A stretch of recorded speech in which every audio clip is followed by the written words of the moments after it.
Sure, minimize that there. All right, y'all know the drill.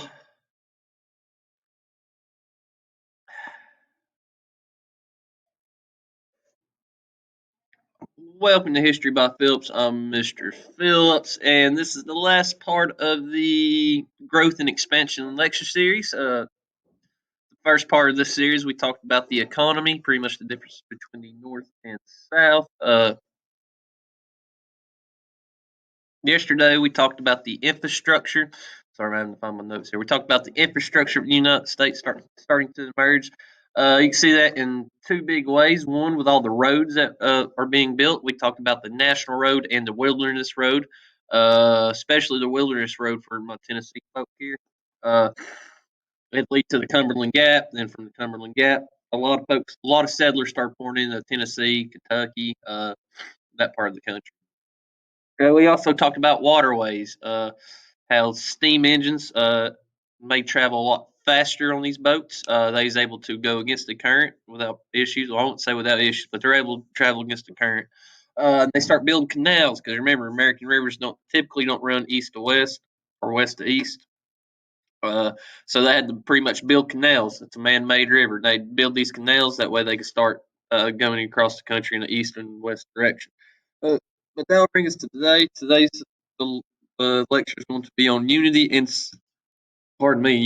sectionalism. This is going to be this is right after the War of 1812, during President Monroe's administration. It'll be known as the era of good feelings because hey, we beat Britain. We feel like this country's finally got its feet under itself. We're starting to be legitimate, if that makes sense. But also, we have some sectional differences. Sectionalism, just the root word section. Uh, Basically, we're going to have three distinct areas that we'll be talking about: the North, the South, and the West. But we'll talk about that later in the video. But for today's video, we'll be talking. Let me get my pointer. A lot of it's going to be national unity. We'll be talking about Missouri. Believe it or not, they're a problem state. They really are. We'll be talking about the Missouri Compromise. Foreign affairs, pretty much how we start dealing with European powers, especially after the Louisiana Purchase and Florida and stuff like that. But we'll talk about that. Henry Clay's American system, and we'll be talking about American culture that's starting to develop. One thing you guys might recognize is the Headless Horseman. Well, the Headless Horseman is actually a little story out of the sketchbook. It's from the Legend of Sleepy Hollow, which you can find that in the sketchbook by Washington Irving. But we'll be talking more about paintings and music, so on. But with all that being said, let's get into today's lesson. So, national unity. So, President James Monroe becomes the fifth president of the United States. This is referred to as the era of good feelings. Boston newspaper would dub that term. It says the era of good feelings. One is we just won the war against Britain in the War of 1812. Hopefully, you guys remember the Star Spangled Banner, the poem from it, the thing you've seen before all your basketball and football games. That's where that comes from. But I digress. We won the War of 1812. Everybody's feeling good. Woo, go America! Woo, go America! Everybody's got that patriotic feeling, that nationalist feeling to them. But you start seeing the politics change a little bit here. Now, if you remember Thomas Jefferson and the Democratic Republicans, they were for a limited government. They preferred states to have more power than they did. But with the War of 1812, it highlighted the fact that we need a strong federal government. So you start seeing these Republicans not changing their political party or anything like that, but you start seeing them being more in favor of a strong federal government, especially over the state governments. Because one, they can collect taxes a lot easier. They can go to war, move troops, things of that. The national government can be more effective when you're talking about an international scale. So you start seeing these Republicans start favoring or not favoring, but leaning toward a stronger central government, especially after the War of 1812. But the country seems like it's doing good. We're off to a good start. So Henry Clay, he wants to boost nationalism.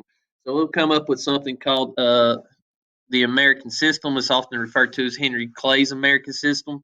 But it's designed to improve the economy and the infrastructure. Now, not everybody's going to get on board this. There's going to be several folks that don't like this for various reasons. But one supports the Second National Bank. Now, think of the national bank kind of like you do your presidents. They can only operate for so many years under a contract. Once that contract's up, it needs to be re-signed. Well, we're on our second one now. President Madison will sign it. Monroe will take it over. But basically, we're on the Second National Bank, or Second Bank of the U.S. But one, they start raising tariffs again because British goods, they usually have better machines and they can produce them cheaper and they're better quality. So Americans are buying that. Well, to make Americans buy American products, they bump up tariffs. So all of a sudden, these cheap British goods, they cost more than American goods again. Uh, this is hope, build the piggy bank up, try to put some money in America in the federal government's hand, or in the federal government's pockets. They also want to support infrastructure, like the National Road, the Wilderness Road, especially canals. Railroads will start becoming a big thing.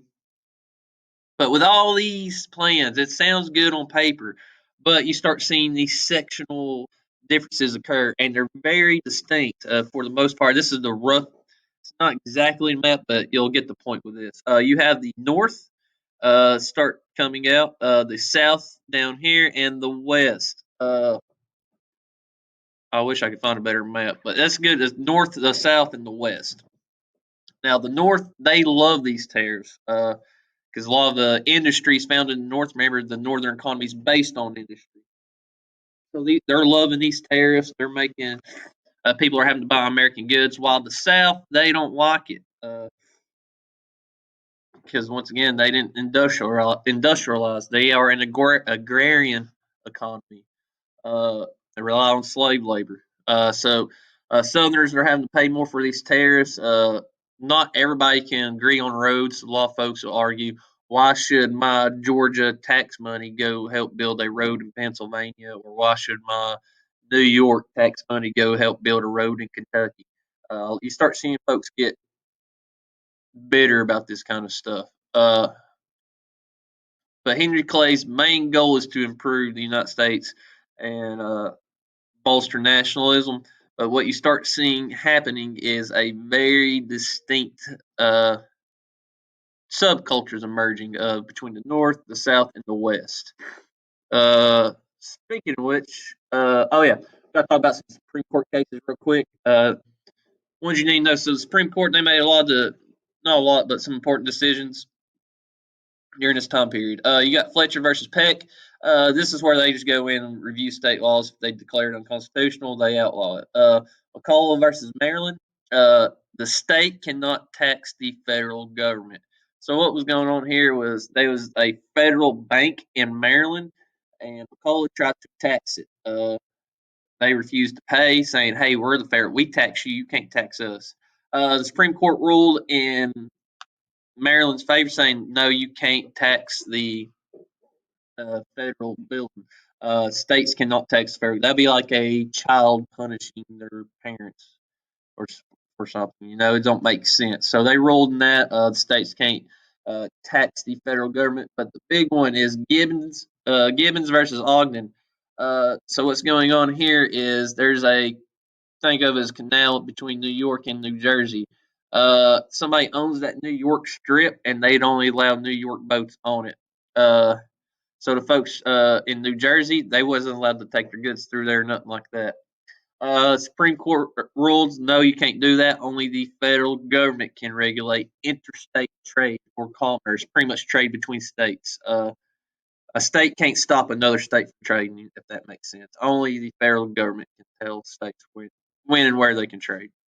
But I digress. Yes, the sectionalism. You can see this coming up with the issue of Missouri. Now, Missouri is going to be a hotbed of conflict, especially when we go toward the Civil War. This region right here, pretty much the Civil War will start in this region, right in this region, especially in Kansas, a time period known as Bleeding Kansas. But I digress. Missouri wants to become a state. They finally got enough folks coming in over here through the wilderness road, these canals through here, but they have a lot of folks in Missouri now. A lot of these Missourians, they are Tennessee and Kentucky in nature. They just moved west to set up shop, and they preferred slavery. Uh, so they's wanting to be admitted into the Union as a slave state. Now the issue with that is now slavery is kind of an issue that none of these politicians are wanting to address. Uh, they kind of just been kicking it down the road. Well, they'll be kicking it down the road for so long that's going to lead to a civil war. But it'll start. Some of it start with here. Uh, so Missouri wants to be a state, but if they get added to the slave state, or if they get added as a slave state, that would give us 11 free states and 12 slave states. So they'd be able to have political swing in Congress, be able to dictate how laws are legislated and such. Uh, so what are we going to do? Well, Henry Clay, he loves America. He's trying to keep everybody happy. It's like herding cats, so about impossible. So Henry Clay comes up with this. Uh, Missouri can be added to the states as a slave state, but Maine just gets thrown out of nowhere. Part of, I think it's from Vermont's territory. Anyway, they just make Maine. So now you got 12 slave states, 12 free states. Also, with the Louisiana Purchase and all that, nobody's really, settled yet. They drew a line, pretty much a line in the dirt.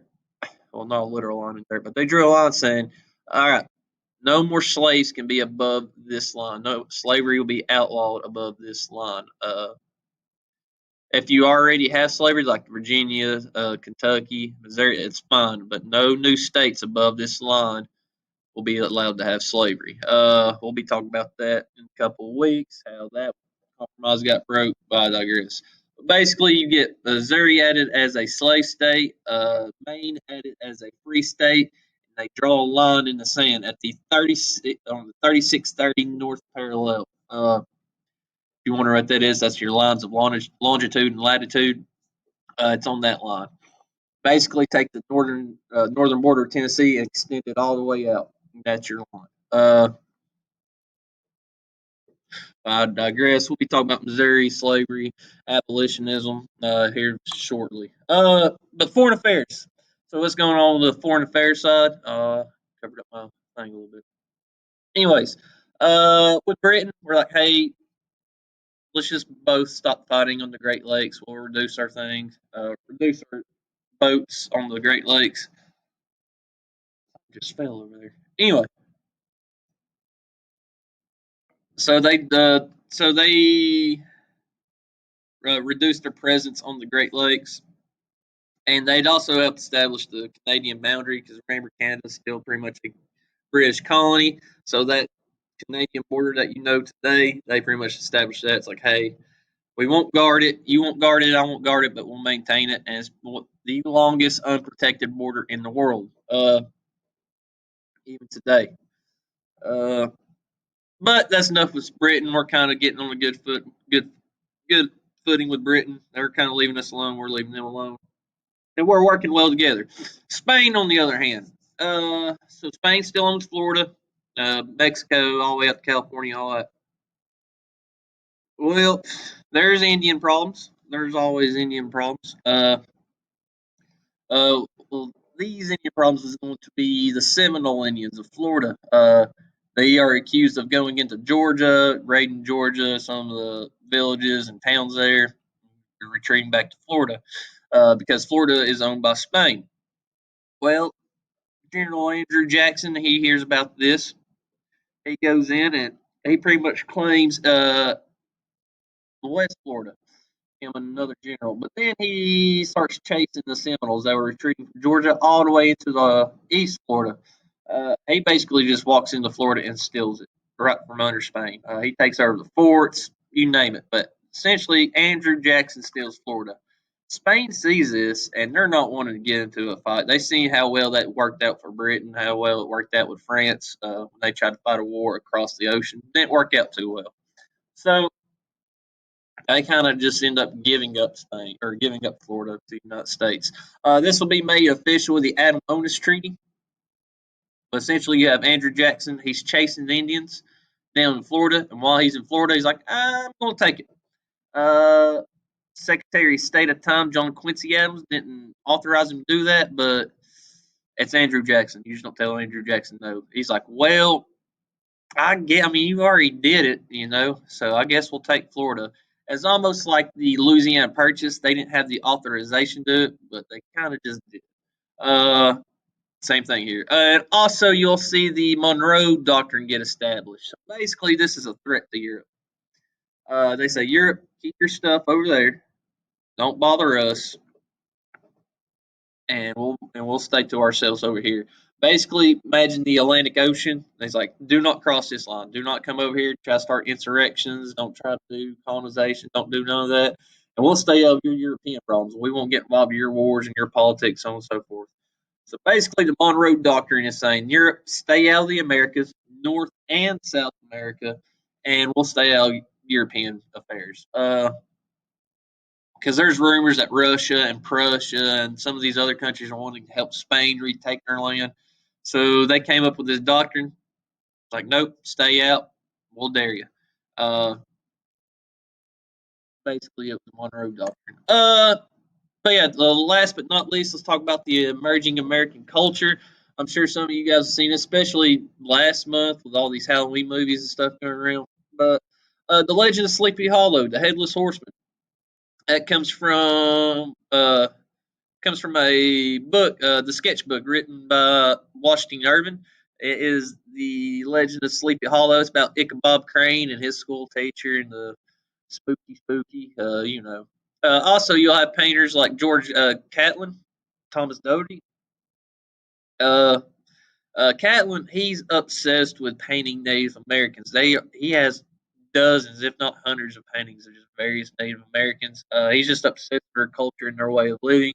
While Doty here, up here in the Catskill Mountains, he starts doing a lot of nature paintings, is the best way to describe it. I'm not up with my art terms here. Landscape paintings. I'm not for sure, but he starts painting nature things.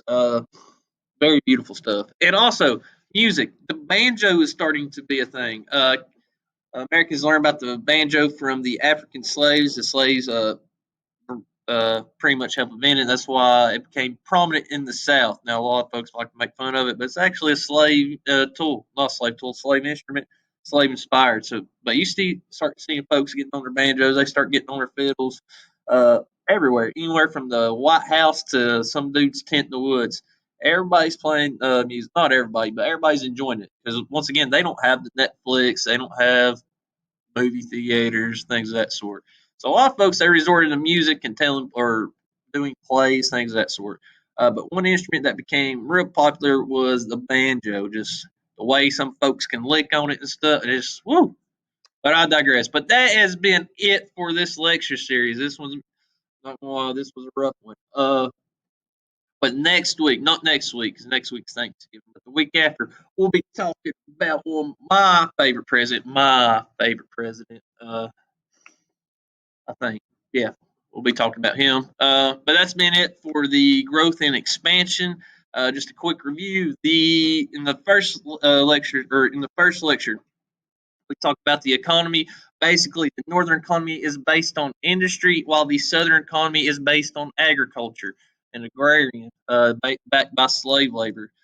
The second video, we talked about the infrastructure developing. There's two big things we talked about there. We talked about roadways and we talked about waterways. And this one, just the emergence of America, the era of good feelings, our foreign relations, and Missouri. Big one from today. Keep in mind how Missouri is going to play a part in the federal politics. But I digress. This has been History by Phillips. I've been Mr. Phillips. Thank y'all for stopping by. I'll say most y'all study block today, but until next time, peace.